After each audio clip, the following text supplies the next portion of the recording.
மகரம் ராசிக்காரர்களுக்கு இந்த ஜூலை மாதத்தை பொறுத்த வரைக்கும் உங்கள் ராசிக்கு அதிபதி சனி உங்கள் ராசிக்கு 2ஆம் இடத்துல ராகுவோட சேர்க்கை பெற்றிருக்கக்கூடிய காரணத்தினால எவ்வளோ தான் வருமானம் ஒரு பக்கம் வந்தாலும் ஆனால் வருமானத்தை மீறின ஒரு விரயம் செலவு அப்படின்றது இன்னொரு பக்கம் இருந்துக்கிட்டே தான் இருக்கும்.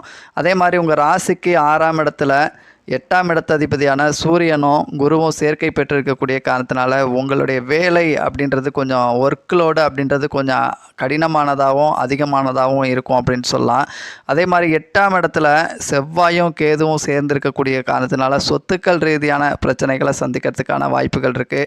அப்படி இல்லை அப்படின்னா உடன்பிறப்புகள் சகோதரர்களோட ஒரு மிஸ் அண்டர்ஸ்டாண்டிங்கு இல்லை அப்படின்னா குறைஞ்சபட்சம் ஒரு பக்கத்து வீட்டுக்காரர்களோட ஒரு மிஸ் அண்டர்ஸ்டாண்டிங் சந்திக்கிறதுக்கான கொஞ்சம் வாய்ப்புகள் அப்படின்றது இருக்குது.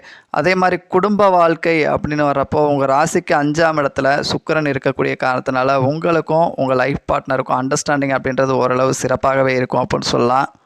அதே மாதிரி வீடு வண்டி வாகனங்கள் வாங்கிறதுக்கு கொஞ்சம் வாய்ப்புகள் இருக்குது. ஆனால் இருந்தாலும் இந்த மாதம் உங்களுக்கு வாங்கிறது அப்படின்றது கொஞ்சம் ஏற்ற மாதிரி இல்லை. ஏன்னா உங்கள் ராசிக்கு 8ஆம் இடத்துல செவ்வாய் கேது அப்படின்ற கிரக சேர்க்கை இருக்கக்கூடிய காரணத்தினால பிரச்சனைக்குரிய சொத்துக்கள் அமையறதுக்கோ இல்லை அடிக்கடி செலவுகளை ஏற்படுத்தக்கூடிய வண்டி வாகனம் அமையறதுக்கோ வாய்ப்புகள் இருக்குது. ஸோ இந்த மாதத்தில் நீங்கள் வீடு வண்டி வாகனங்கள் வாங்குவதை கொஞ்சம் தள்ளி வைங்க அப்படின்னே சொல்லலாம்.